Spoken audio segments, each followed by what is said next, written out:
Well, thank you all for joining. And Marcus is going to share from his travels in Europe. He went to ISMH and the Femtech conferences and learned a lot and really built some strong relationships for Balneology in the US. A lot of enthusiasm to work with us and to make a bridge across the ocean, basically, to share what it is that they can help us develop in programs and develop balneology in the US.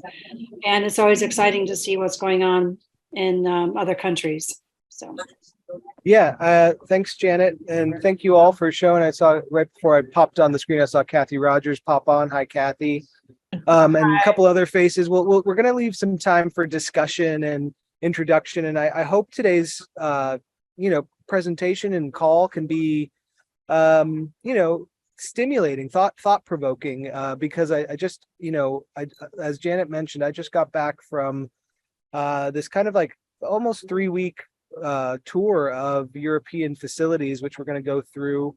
I had given kind of a interim report a couple months back on one of these calls from one of the conferences I was at, but basically I spent that time involved with the medical conferences that were taking place this autumn in Italy. Both of them happen to be, one is the Femtech organization and the other is ISMH, two very old and dedicated groups for the medical benefits of thermal mineral water and the science of those of the waters. And so I was there partaking in the conferences, but was able to kind of use that time to tour some other facilities and meet with medical directors, explore kind of just exactly how the system works in a different country, in a totally different context than what we have in the United States.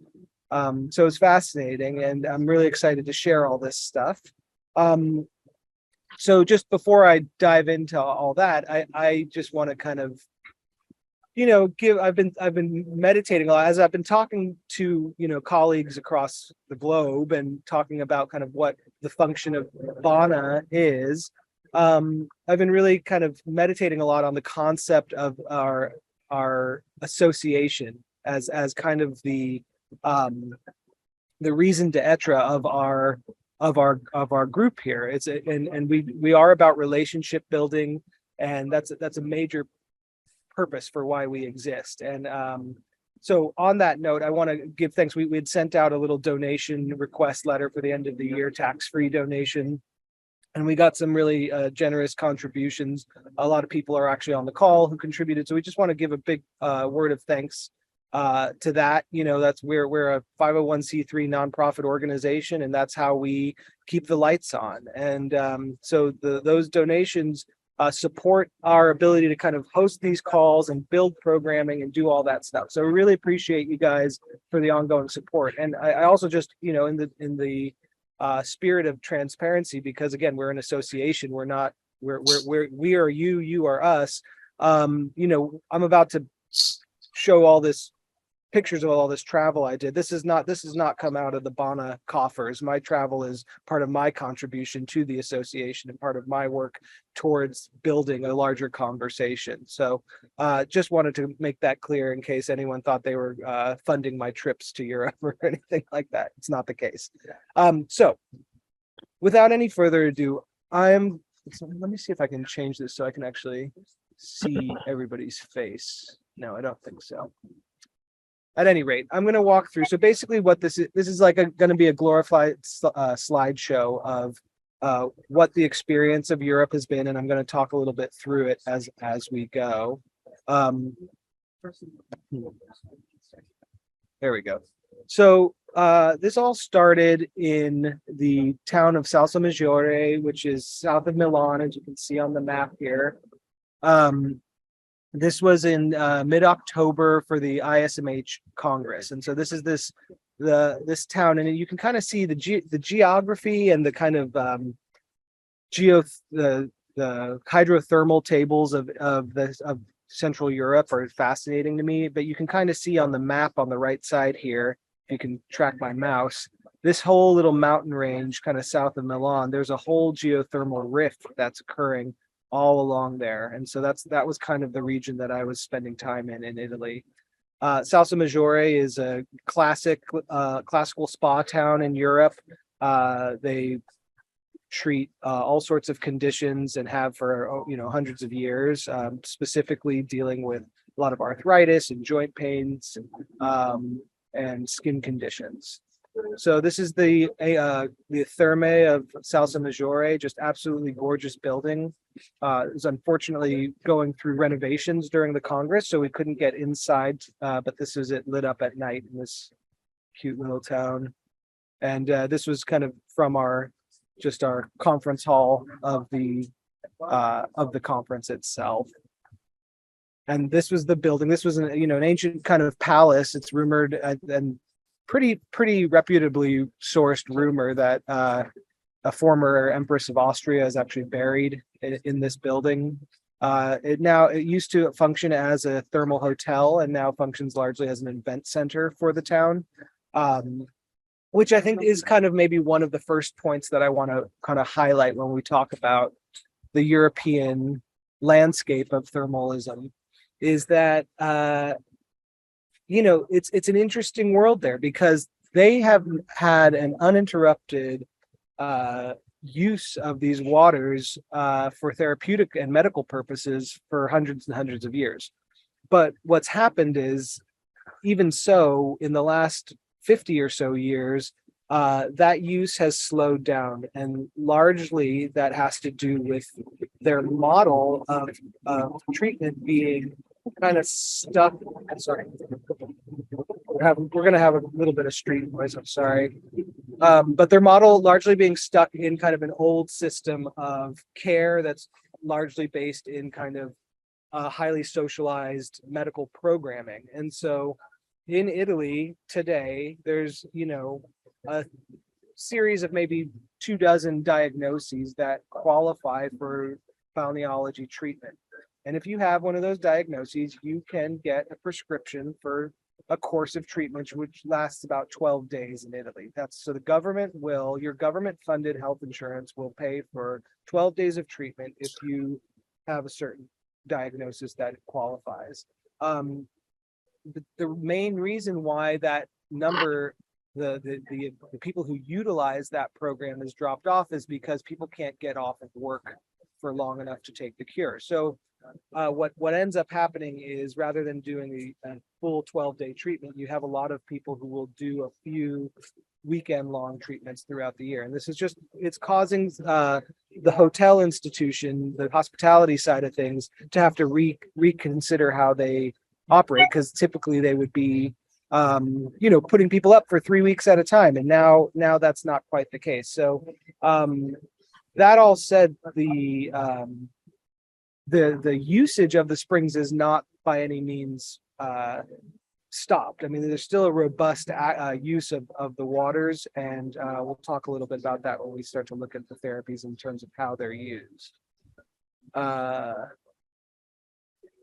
So there I am at the ISMH Science per Aquam. That was the acronym that we used for SPA. SPA typically has the acronym meaning of salutis per aquam, right? Health through water. So we kind of played on that word this year, Science per Aquam. And the ISMH is definitely a science and research based congress where researchers come together and share the latest in what the studies that they've been conducting at their universities and at different geothermal sites have been, kind of what the most up-to-date research shows. Now, one of the things, and Janet kind of alluded to this, that I was getting as a representative of North America, so I'm the North American representative to this association, but one of the things that kind of kept getting fed back to me by everybody was they're so enthusiastic about supporting North American efforts to start producing our own body of research using our own water, because, and this is coming from the head of the Italian Society of Research, once North America starts producing the research, the scientific community starts paying attention. And he said it's kind of a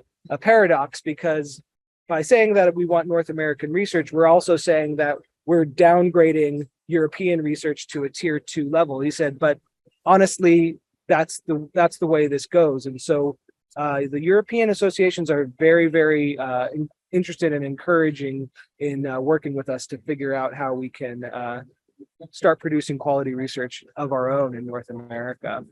So those are kind of like the big takeaway messages. I'm gonna kind of buzz through a little bit more of the slides instead of giving this so we can have some time to chat.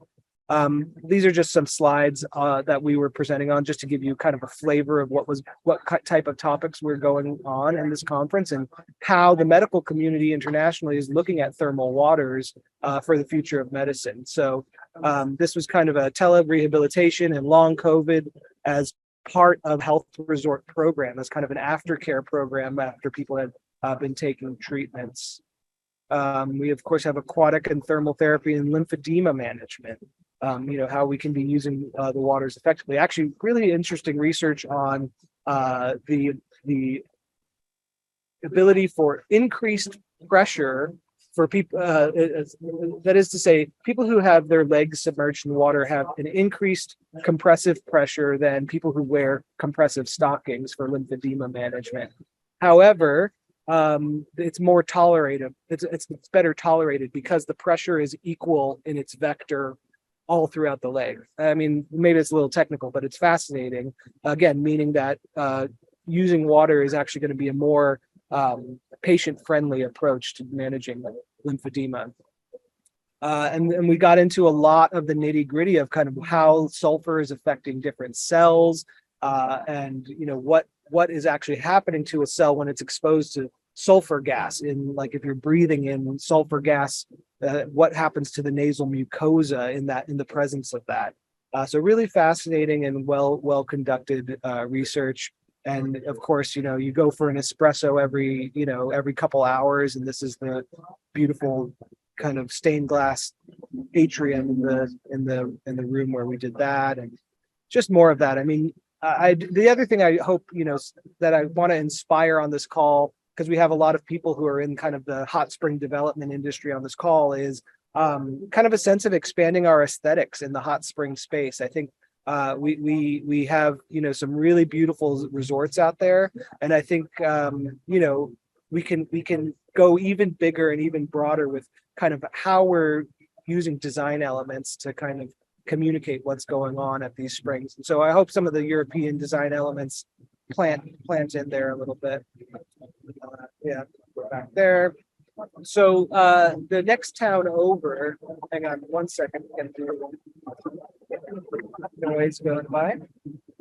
The next town over from Salsa Maggiore is a town called Tabiano, and they have a thermal center there that's dedicated to respiratory therapy treatments. So treatment of chronic allergies, asthma, COPD, and of course now they're looking into utilizing it for people who are recovering from respiratory diseases.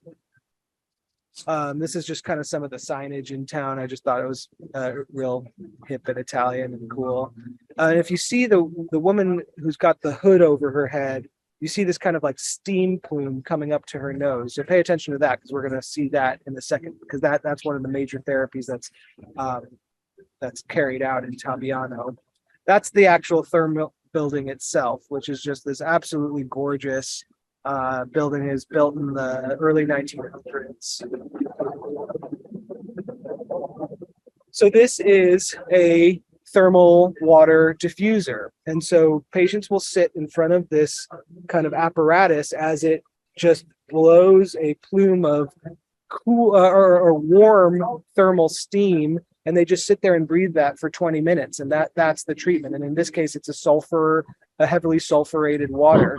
Other resorts use different kinds of water, and certain conditions kind of respond better to different water types. But fundamentally, the treatment is to sit there and inhale the steam for that 20-minute period.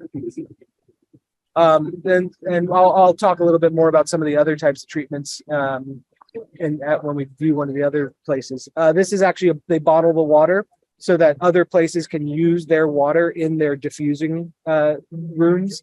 because they do have this like very, very potent water. I actually drank this water and I have a pretty high tolerance for mineral water, and this was all pretty unpalatable. It tasted like just the eggiest water.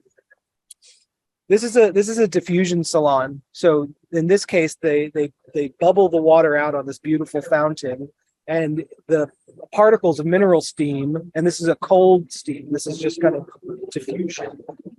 It's a dump truck convention all of a sudden out here. Okay, sorry. So this is kind of a cold steam. This and the particulate here is more for treating the lung. The steam that we looked at before would be more for kind of upper respiratory sinus kind of treatments, whereas this would be kind of deeper into the trachea. It's a cooler steam, so it's not getting the thermal dilation aspect. So this would be someone who's got kind of like an asthma situation would come and sit in this room for a series of 4 10-minute sessions with 10-minute breaks in between. This is a lavage system where they actually take the thermal water, and you can see there's 2 different types of water, if you can see here, and they have 2 different temperatures, 37 degrees and 41 degrees. And hopefully that'll be the end of the noise for a minute. And they fill that with 2 liters of thermal water, and you actually, like a neti pot, lavage out with the water, lavage out the sinuses. And I think I included. There's a picture of me doing it, because you got to practice what you preach. And it was an amazing treatment. I mean, if you've ever neti potted, it's, sometimes you have to kind of acclimate yourself to the feeling of it. But once you're kind of sitting there and you're sitting over a sink and you just sit there like this and just drains out. And I have to say that the clarity of the sinuses that happened for me with, the 2-3 days after that was amazing. And so typically people will come and do 12 days of this treatment, and compared with some other therapies at the center, one day after another. And actually one of the most amazing things I saw was that they were treating kids with chronic ear infections and inner ear and sinus infections. These are children who are usually going to be slated for internal eustachian tubes. They put the tube expanders in the ears so that for kids with chronic ear infection. So, and they've showed me the kind of case reports of them being able to not need those surgeries for kids who go through this treatment. So, maybe the kids come once or twice in their youth to kind of treat that kind of chronic infection piece, and they're able to kind of mitigate the allergies and mitigate the infections and not need the surgery, which is a huge cost saving benefit to the Italian system. So after ISMH, we went up to this region here, kind of the super central Europe, like Slovakia and Hungary. Went to the Ensana facility in Piestini, and then I had a little stopover in Budapest as well. So this is Piestini, this is Ensana. This was a beautiful kind of Austro-Hungarian, built at the end of the Austro-Hungarian Empire. It's like a 5-star hotel all throughout the park that this place has. This is their kind of, coffee lounge and what have. Very, very beautiful. Everything's done with excellent execution. This is the thermal room here. So there's this 5-star hotel, but on the same property are, kind of a dormitory, 3-star hotel, kind of more of like a lot, like a kind of, what do you call it? Like a hostel type situation, like a youth hostel. So you can kind of come and utilize these therapies and have everything from a 5-star experience to a little bit better than camping to fit your budget on the hospitality side. And, the therapies work no matter which room you sleep in. So that's kind of cool. This is a beautiful image of the hydrology of the region, and how the different where the different sources come up. And pay attention to this building here, because we're going to look inside of this building in a second, but this is where they get kind of a natural peloid base to this pool. So this pool actually has a mud base that has been bubbling up there, and this place has been in use for hundreds of years. And this is the thermal pool. So a typical treatment at this facility will be to come and take a thermal soak here for 20 minutes, and then go get a thermal mud, and then soak in the thermal mud pool. and then do a rest. So that will be one of your thermal treatments. They have a full physiotherapy wing, electrotherapy, magnetotherapy, massage therapy.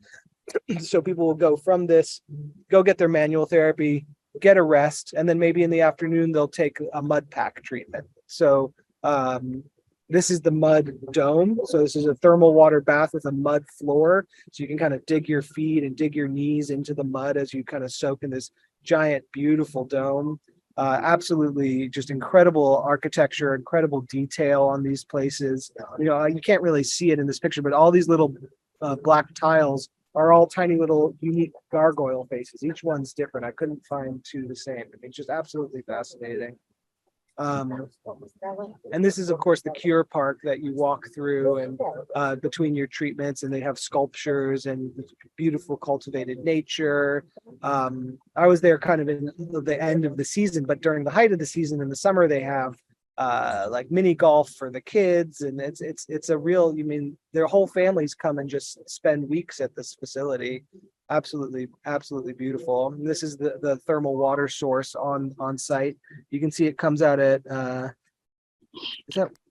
I forget if this one was the 60 degrees, I think. Anyway, no, that's quite hot, but anyway, it wasn't quite that hot. But anyway, this is the sulfur water that will be part of the drinking cure that people are prescribed after they see the resort physician. You know, so that's typically what happens. People arrive, they see the resort physician gives them a card of approved treatments, and they schedule out their 3-week stay, including drinking the waters in the morning, typically having those thermal treatments that I just showed, getting a mud pack treatment, which I'm about to show, and all the physical therapies involved. And then there's, you know, a few different restaurants, everything from kind of like a buffet meal to like, you know, higher quality food. And I think there was even like a little pizza restaurant. So the nutrition part is probably, and I was talking with their medical director, he was like, that's the one thing that in Slovakia they haven't quite nailed, because the people who come there just like to eat. So he's like, I would really like to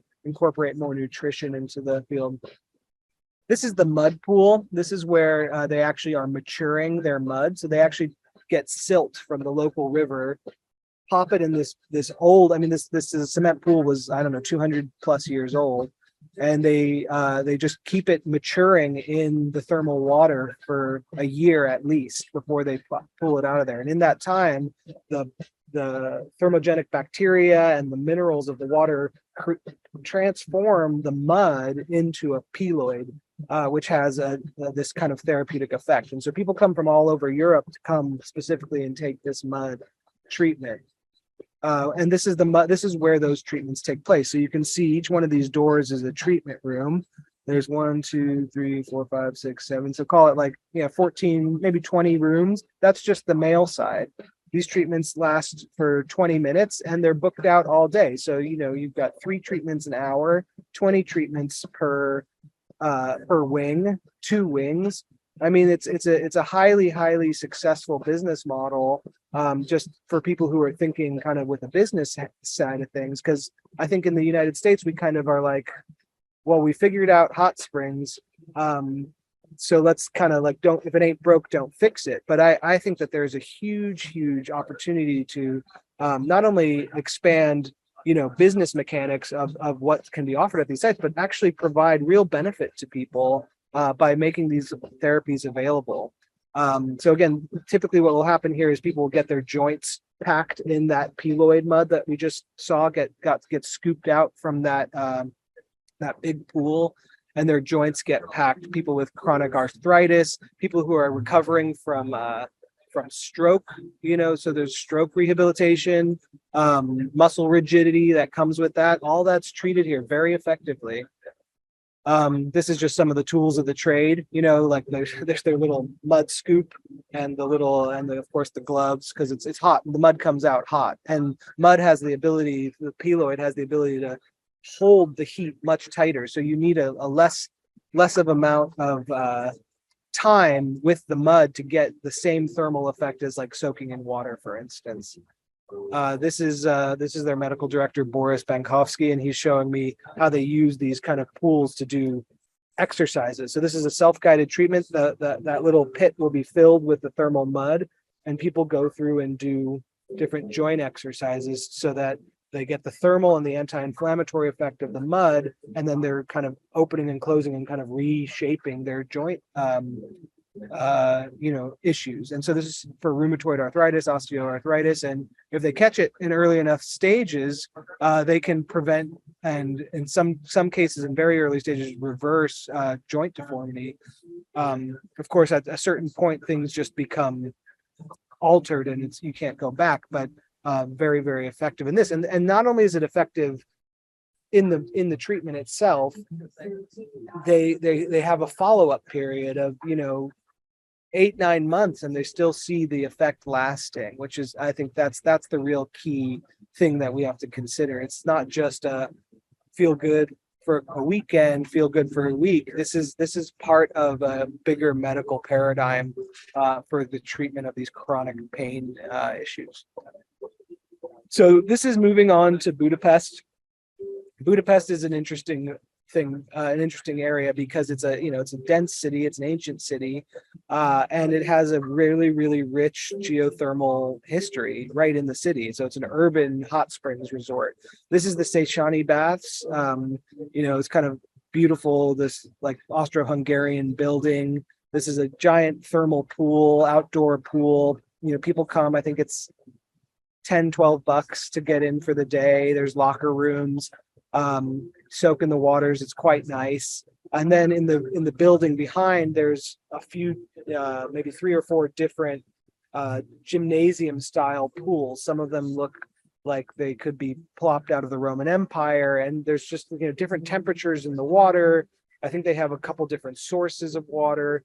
There's sauna, cold plunge, and it's all self-guided. So no real medical at this facility, but I think there's also the opportunity to get massage and things like that. So people just go and spend the day, and it's right in this beautiful park and right by the big sculpture garden, Victory Square in Budapest, and just absolutely unique and cool experience. And I couldn't get pictures of this one, and it's such a shame, but this is so Budapest is a city that's divided in 2 halves, split by the river, the Danube, and this facility here is actually a 14th century Turkish bathhouse that has a spring at the center of it. So the water is underneath this beautiful kind of dome with all these little islets in it. They don't let you take pictures inside the bathhouse. So unfortunately I don't have any, but I definitely went, and it is absolutely incredible. I mean, it's like stepping back through time and soaking in this kind of, these columns support this dome, and absolutely incredible. So I head back to Italy for the Femtech Congress, which was at Castle San Pietro, which, as you can see, is I have the green mark from where we stayed before, so we've moved further down that mountain range towards the sea. Before the Congress, I made a tour of a few facilities along this range, all the way out to the coast and back, and we'll look at a couple of those. The first one is the Riolo Therme. This was a 18th century building, absolutely gorgeous in its execution. They have just like, so I think there's a theme in Italy, specifically, but really throughout Europe. But Italy, it was more pronounced, maybe because I spent more time there. But again, there's that set of diagnoses that the government insurance plan pays for. So all of these facilities tend to build their offerings around treating those things, which makes perfect sense. So you get mud treatments, hydrotherapeutic massage, so soaking in the water with jet streams and stuff, and typically there's like the inhalation therapy as well, and then an associated physical therapy. So this is the building and kind of the associated park.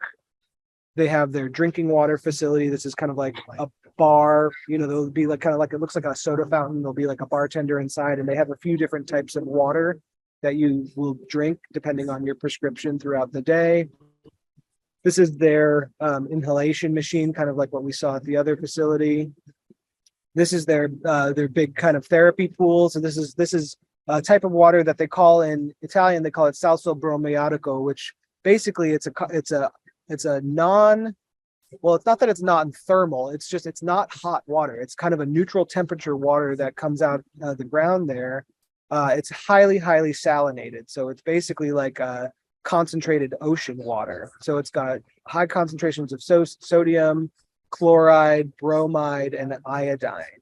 And so this is the water that they'll use primarily throughout Italy and Europe in general for musculoskeletal rehabilitation. People who've had injuries, like I mentioned before, stroke or musculoskeletal injuries in general. So people will go and there's a circuit that they can kind of produce at their own. I mean, I think most of us have seen things like this before. There'll be strong underwater jets, these kind of shower things. This is all for increased circulation and lymph return that happens in the pool there. And then there will be smaller pools where people will do one-on-one therapy with a physical therapist. And that involves some flotation devices, exercising in the water, things like this, and they get fantastic results. I couldn't take pictures of patients receiving treatments, so we're a little bit limited in some of the things that we see, unfortunately. This is the Castrocano therme, and this is an interesting fusion where this system is actually looking to kind of get out ahead and build a new trend in European spa therapy. So they have their kind of classic medical center, which looks very much like the other places that I've been showing you. But this facility also has kind of a wellness program, a 3-day weekend with an integrated menu treatment option. And it just has a more kind of like high-end health therapy feel to it. So again, same water, same treatments, but just with a different execution on the same location. This is the lobby. It's this beautiful old, 1920s Art Deco building, amazing terrazzo floors. The Italians, that's how they do it. Everything done so well there. I have to say, it was amazing. This is one of those kind of smaller therapy pools where patients will be kind of, you can see the flotation and therapy tools on the side there. And then, so patients will be exercising, and then they'll run through kind of a lymph circuit, getting under these waterfalls. And you can see the color of this water. That is the color of that particular water that I just mentioned. It's this kind of deep brown color. And I think we talk about that in North America about, we don't want dirty looking water. In Europe, they wouldn't believe you unless the water looked like that. So I mean, there is something about branding this water as therapeutic agents and understanding kind of the look and feel of water as being important. So headed back to the city that the Femtech Congress was in. This is the Terme di Castel San Pietro.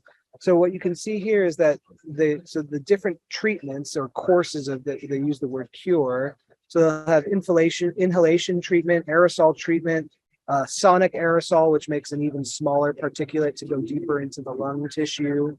The children's, the pulverizer rooms, which I'll show some pictures of, and the very, very small steam. So what you have behind here is a whole salon of inhalation therapy. Now, after COVID, they've changed kind of how they execute this. Not the route that you can see these little balls that are in the pit here.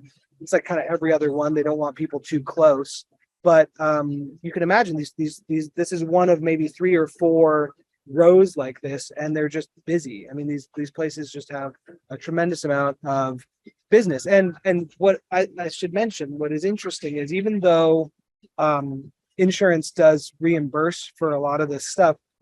They were telling me that it's something like only 60% of the people who are coming there are using insurance. So they're still getting about 40% of their total turnaround for the year, which is on the order of about 100,000 guests.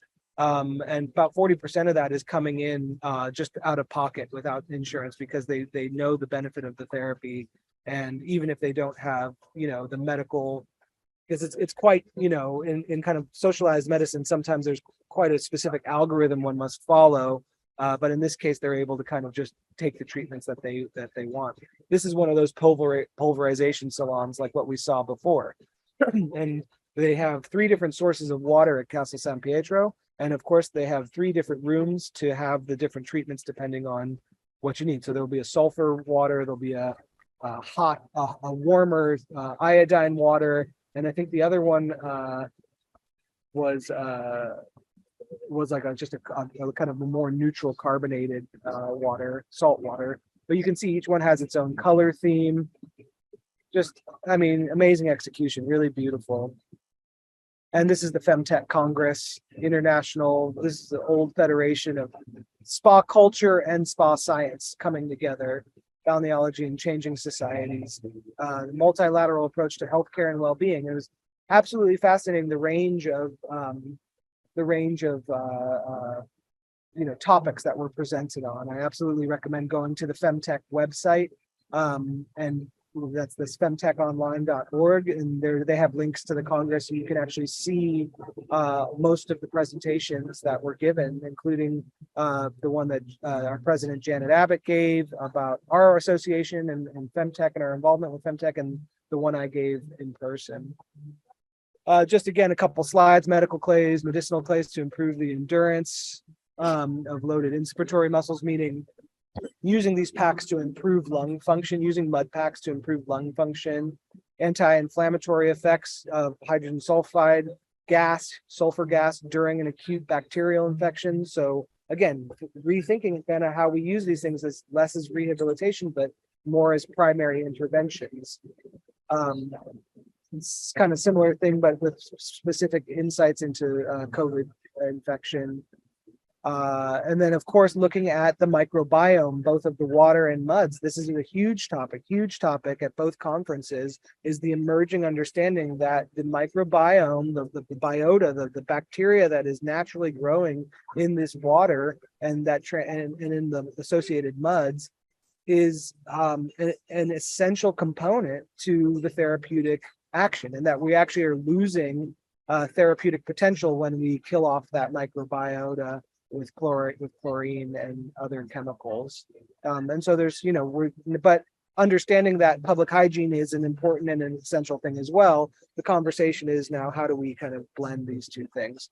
I'm going to kind of buzz through the rest of this so we can have some time to talk. I always talk more than I think I'm going to, but all of you know that about me by now. This is kind of, we modeled out kind of different health resort, systems of care, hydrogen sulfide gas down regulating Alzheimer's symptoms in experimental models. I mean, a lot of this research is kind of building the basis for future research, but we have a lot of promising ideas here. This is me with the big wigs. This is Professor Umberto Solimene at the far right, and Professor Marco Vitale. Professor Solimene is the president of Femtech. Professor Vitale is the head of the Italian Research Society for Thermalism. We were part of a presentation panel.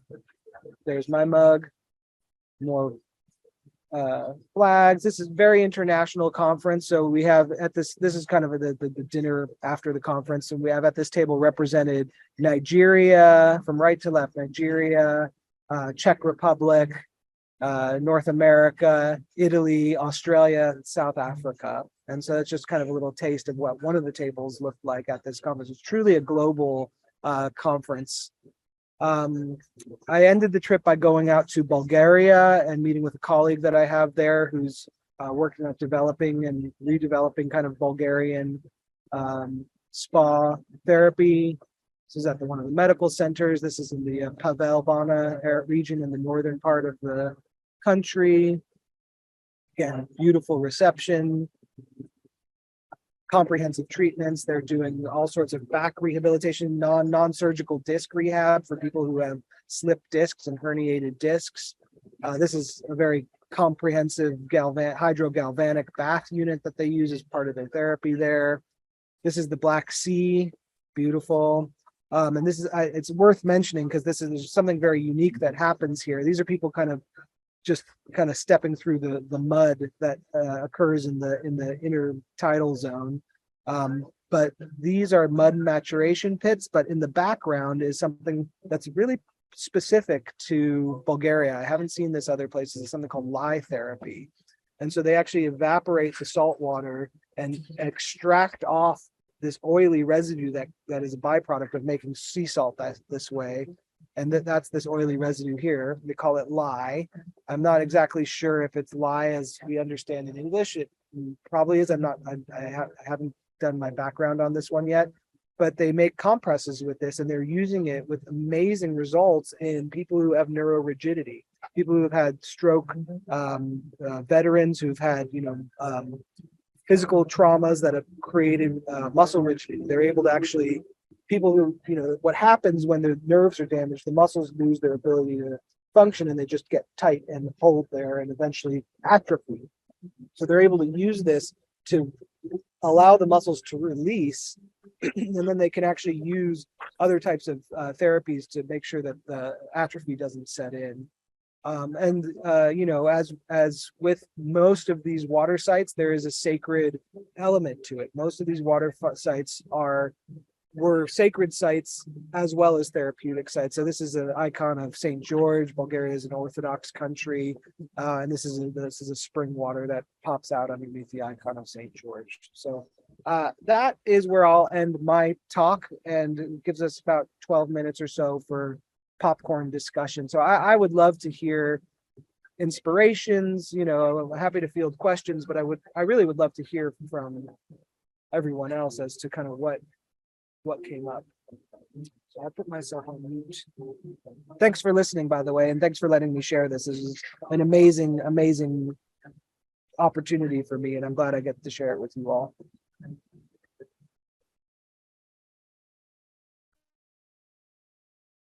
Janet, if I could pass it back to you to moderate, my voice is a little tired. Okay.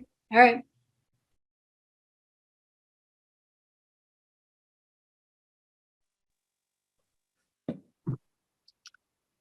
Fantastic. Well, worthwhile discovery trip. I thank you for sharing that. I'm pretty amazed.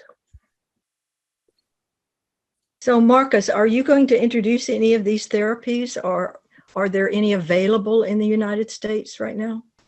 I'm working on it. I mean, I think that is my kind of goal, and the work that I want to accomplish is but it's a partnership between the hot spring operators and what they're willing to host. I mean, that's they have these kind of throughout Europe, they have these public-private partnerships where you get private ownership and public cooperation to blend the kind of medical and the hospitality. So I think North America is overdue for this type of renaissance. I think we're seeing this trend and the desire for this trend of kind of more health-based resort treatments. It's popping up in all these different ways. So I think it's only a matter of time until we have this level of care and treatment in the States. And are some of these products available, like the bottled water or the Fango, the mud packs? Yeah, they do sell those bottled waters, and they also a couple of the places actually have like a nasal spray, like a spray can of the water.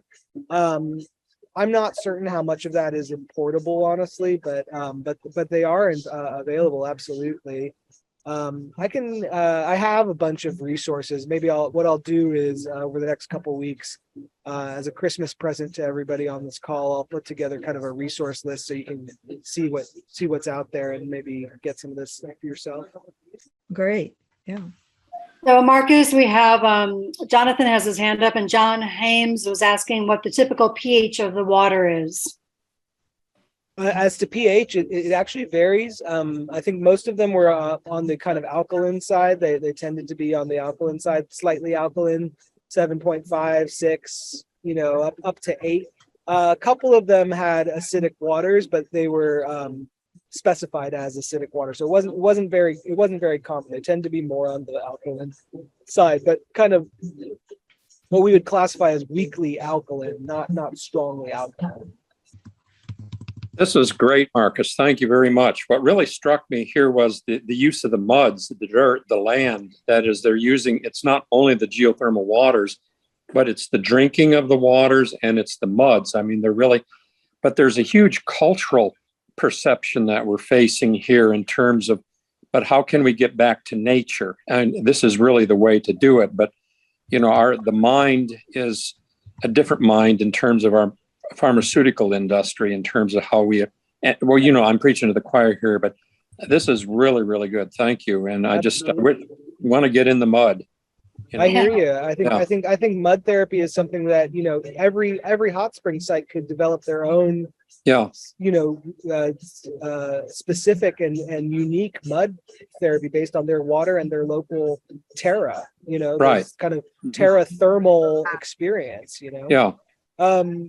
One thing I will also say is, you know, the drinking of the mineral water, some of the research, I didn't include it here, shows that it actually alters gut microbiome. Yeah. So Yeah. it's a That's probiotic huge. treatment to drink the thermal waters. And we're not talking, you know, liters and liters of this stuff. We're talking a couple ounces a day. Mm-hmm. Mm-hmm. But then the whole issue of time too, if you can get enough time with the water, conscious water, how can you, yeah, it's wonderful. Thank you for all this. It's a great, when do you do the tour again? Well, we should you do know, something like this in America. we could do something like this in America. And I think that a lot of the people I spoke with were saying, you know, if Bono wants to organize this type of experience to bring, you know, everyone on this call and kind of everyone can see these things or even, you know, experience it, you know, book it in. We can make that happen. So we could definitely work on that. Great. Thank you much. Marcus, there was a question if you had seen any Watsu. There was, I wouldn't call it Watsu as we understand Watsu. They do some underwater musculoskeletal therapy, but it looks much more clinical and a lot less kind of like wellness based. If you kind of get my drift. I mean, I love a good Watsu treatment like nobody's business, but it was less of that kind of cradling, nurturing experience and much more of kind of like using the anti-gravity of the water for spinal alignment issues or, you know, getting joint mobility in the water, that type of thing. I wanted to say before everyone takes off that this 2023 year, we are looking at drinking waters and muds and steaming and soaking. And these are really the basis of the balneology. And we want to introduce the public to these different therapies this year with a lot of, you know, deeper discussions and methods. So I just want to put that in there before we take off, and you'll see more of that coming up next year in our calls and also some programming that we'll be doing. Yeah, I think just to wrap on that and what Jay Paul said, I think the beauty of site-specific medicine is that you have all these different therapies available to you, all in one, all circled around one kind of climatology. So I think we got to really, sorry about the noise, everybody, but we do really have to expand our idea of what could be possible at these sites. I think the sky is the limit. And I think for the kind of entrepreneurial, forward-thinking, innovative mind, America is a landscape that could really just do so much. So I hope I've inspired and encouraged some thoughts on this call. And so our next one of these, we're gonna, you know, I hope everyone has a wonderful holiday season, wonderful kind of winter, and, you know, descending into the darkness and the return of the light, and, you know, whatever holidays that you celebrate over the course. I hope you enjoy them and enjoy your family and enjoy your friends and find that source of warmth, whether it's mineral water or otherwise, some source of love in your life. We're going to be returning. When did we decide our next one is? In January or February? January. Yeah, so we'll be doing our next one in January. So we'll send out some scheduling early in the new year or late in this year to kind of remind everybody. And we really just appreciate you all being a part of this association and your support financially, but also just showing up for what we're doing and being part of these conversations. And I think in the future, I really promise to work on leaving more time for more conversation and just zipping my own mouth. But, you know, I'm a nerd about this stuff. It's hard for me to not be enthusiastic and talk. So thank you all. Thank you, Marcus.